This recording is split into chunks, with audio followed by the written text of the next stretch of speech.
Salam saudara yang dikasihi oleh Yahweh, kita bersyukur kita dapat memasuki minggu kedua bulan Desember ini.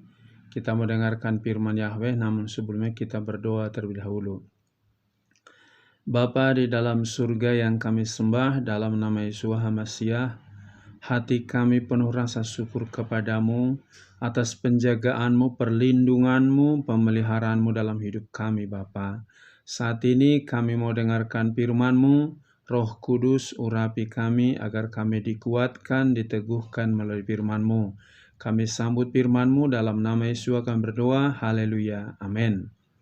Pada kesempatan ini, saya akan bawakan firman yang terambil dari Matius pasal 24, mulai dari ayat 37 sampai 44 yang berbunyi demikian. Dan sebagaimana pada zaman Nuh, demikianlah pulalah kedatangan anak manusia akan terjadi. Sebab sebagaimana mereka hidup pada hari-hari sebelum air bah, makan dan minum, kawin dan dikawini, sampai pada hari Nuh masuk ke dalam bahtera, dan mereka tidak menyadari sampai air bah itu datang dan melenyapkan semuanya, demikian pulalah kedatangan anak manusia akan terjadi. Pada waktu itu akan ada dua orang yang di ladang, yang satu diangkat dan yang satu dibiarkan. Dua orang wanita sedang menggiling dengan batu kilangan, yang satu diangkat dan yang satu ditinggalkan. Oleh karena itu, berjaga-jagalah, karena kamu tidak mengetahui kapan waktunya Tuhanmu datang. Dan kamu mengetahui hal itu bahwa jika seorang tuan rumah sudah mengetahui pada jam berapa pencuri datang, ia akan berjaga-jaga dan tidak akan membiarkan rumahnya dibongkar. Sebab itu kamu juga bersiap sedialah, karena anak manusia datang pada waktu yang tidak kamu duga. Saudara yang dikasihi oleh Yahweh, kita sudah jelas mendengar apa yang dikatakan oleh Tuhan Yesus menjelang kedatangannya yang kedua kali akan kembali seperti zaman Nuh, bahwa manusia sibuk dan sesibuk-sibuknya makan, minum, pesta pora, kawin dan dikawinkan atau kawin cerai, itu yang akan terjadi.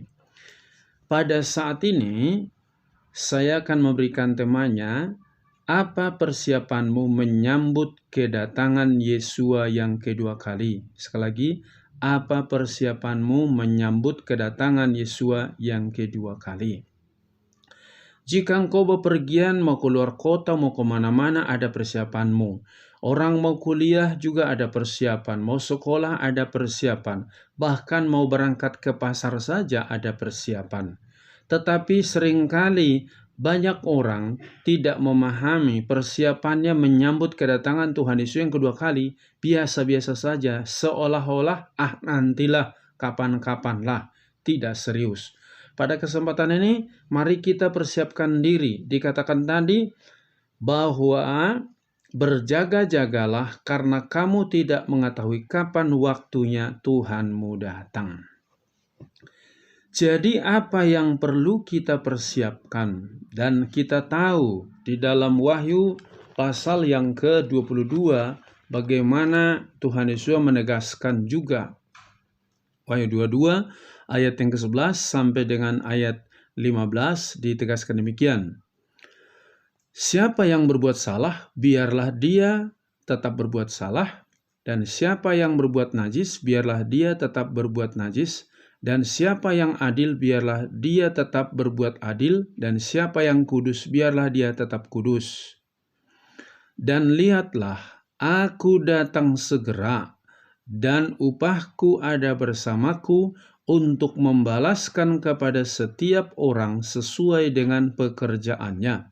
Akulah Alfa dan Omega, permulaan dan penghabisan, yang pertama dan yang terakhir. Berbahagialah mereka yang melakukan perintah-perintahnya, sehingga otoritas mereka akan ada atas pohon kehidupan, dan mereka boleh masuk ke dalam kota itu melalui pintu gerbang. Namun anjing-anjing ada di luar, juga para penyihir, dan para penjinah, dan para pembunuh, dan para penyembah berhala, dan setiap orang mencintai segala berbuat dusta. Kita lihat di sini bahwa Ada dua kejadian yang sangat mengerikan di hari zaman ini. Yang jahat semakin jahat, yang benar semakin benar. Engkau berada di posisi mana? Maka pada kesempatan ini, saya mengingatkan kita semua, kedatangan Tuhan Yesus itu sudah semakin dekat. Perlu engkau mempersiapkan diri. Dan apa yang perlu engkau persiapkan? Pertama-tama, hiduplah di dalam kekudusan. Sekali lagi, hiduplah di dalam kekudusan. Dalam Yohanes 17 ayat 17 dikatakan, kuduskanlah mereka dalam kebenaran, firman-Mu adalah kebenaran. Jadi hiduplah di dalam kekudusan. Apa yang membuat engkau bisa hidup kudus? Jika engkau bersandar kepada firman Yahweh. Apa-apa tindakanmu sesuai enggak dengan firman Yahweh? Kalau tidak sesuai, jangan kerjakan. Apalagi yang membuat engkau hidup kudus, yaitu Roh Kudus. Namanya juga Roh Kudus, maka dia akan membawa kita kepada kekudusan dan kebenaran. Di dalam Yohanes pasal 16 ayat yang ke-13, bahwa Roh Kudus atau Roh kebenaran itu akan diberikan kepadamu dan dia membawa engkau kepada seluruh kebenaran daripada Yahweh itu. Jadi situasi sekarang ini, kejadian demi kejadian, kejahatan demi kejahatan, penyakit di mana-mana terjadi. Belajarlah engkau tetap hidup kudus, bersandar kepada firman Yahweh, jangan ketakutan, jangan cemas, jangan bimbang. Andalkan kuasa Roh Kudus. Jika engkau terus selalu khawatir, takut, bimbang, engkau sama dengan meragukan Roh Kudus, meragukan kemahakuasaan daripada Yahweh itu. Jadi supaya engkau benar-benar mempersiapkan diri menyambut kedatangan Tuhan Yesus itu, hiduplah sesuai dengan firman Yahweh, hiduplah juga engkau mengandalkan kuasa Roh Kudus. Juga jangan sampai engkau selalu dibayang-bayang oleh kekhawatiran, ketakutan. Hari-hari ini banyak orang, di mana-mana orang ketakutan.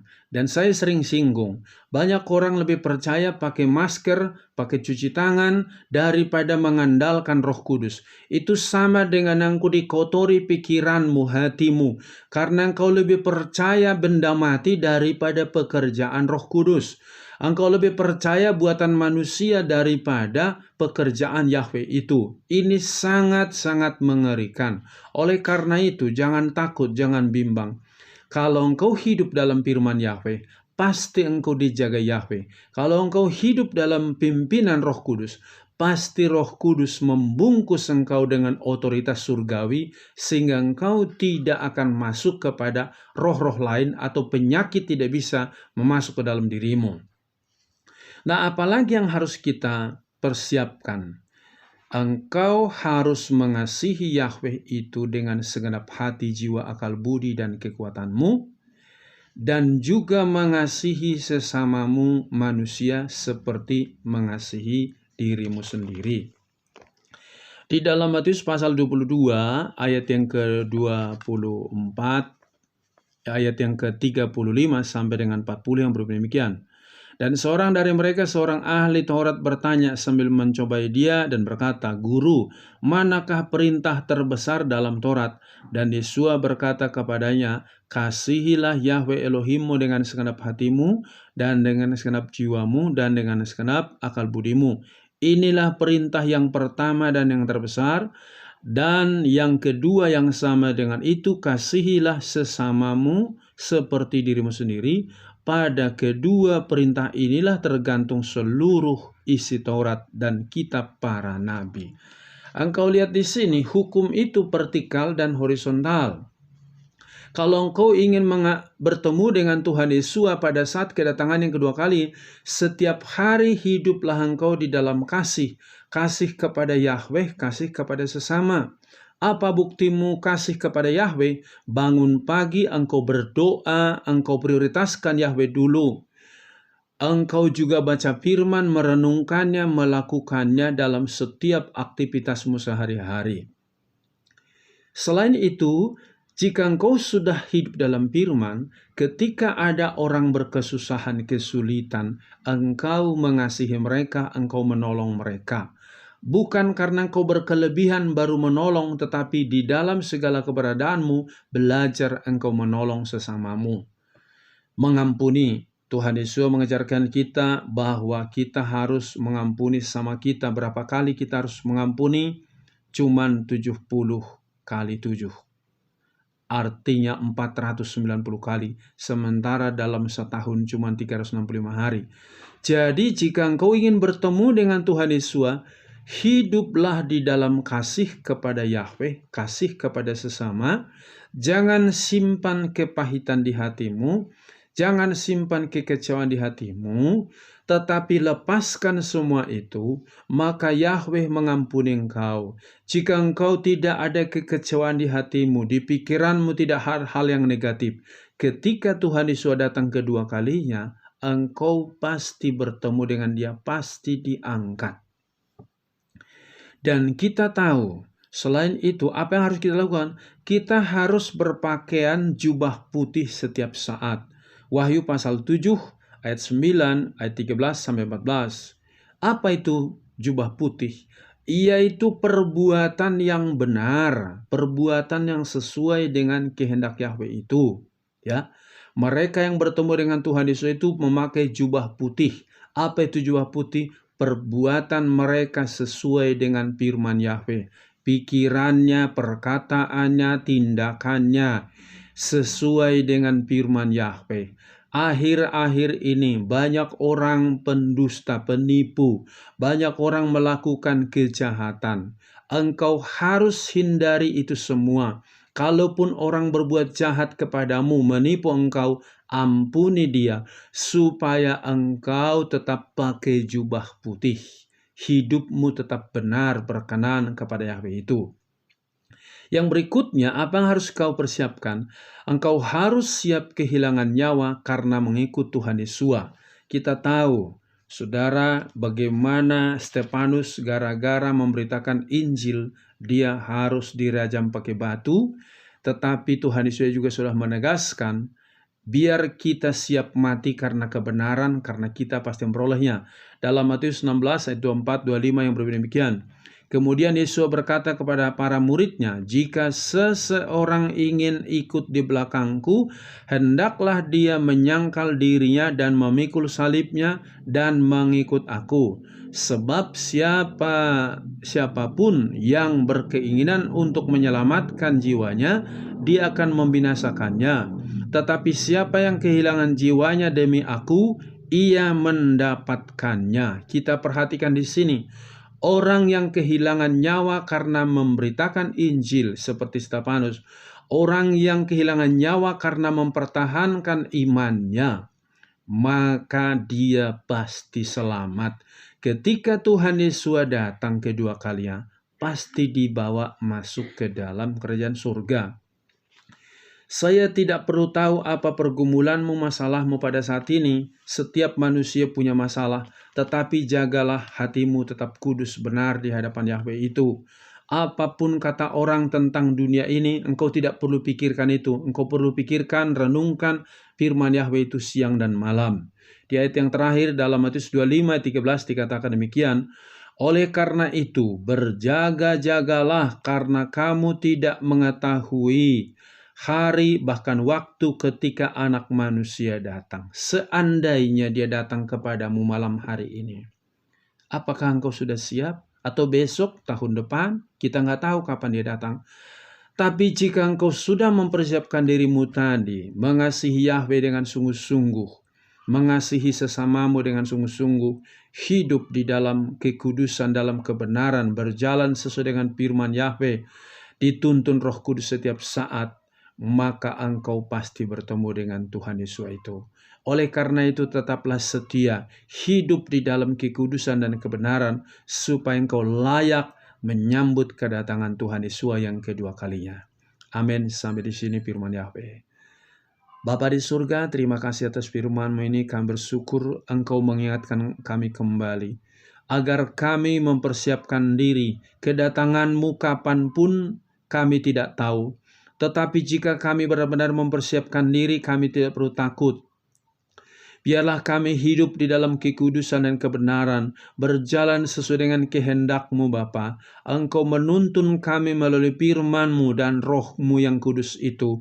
Kuatkan iman anak-anak-Mu, supaya tetap mengandalkan kuasa Roh Kudus, tetap bersandar kepada firman-Mu, apapun yang mereka pikirkan, perkatakan, perbuat, supaya bertindak sesuai dengan firman-Mu. Roh Kudus, tolong setiap anak-anak-Mu, supaya kuat menghadapi keadaan dunia yang semakin sulit, dan kami tetap mempertahankan iman kami di hadapan-Mu. Berkati bapak-bapak, ibu-ibu, pemuda, remaja, baik anak-anak, supaya tetap mengandalkan kekuatan Roh-Mu. Berkati seluruh hamba-hamba-Mu, persatukan semua. Berkati seluruh keberadaan bangsa dan negara kami ini Bapa. Terima kasih, kami mengucap syukur, kekuatan Roh-Mu mengalir bagi kami. Dalam nama Tuhan Yesus kami berdoa, haleluya, amin. Salam, Yahweh berkati.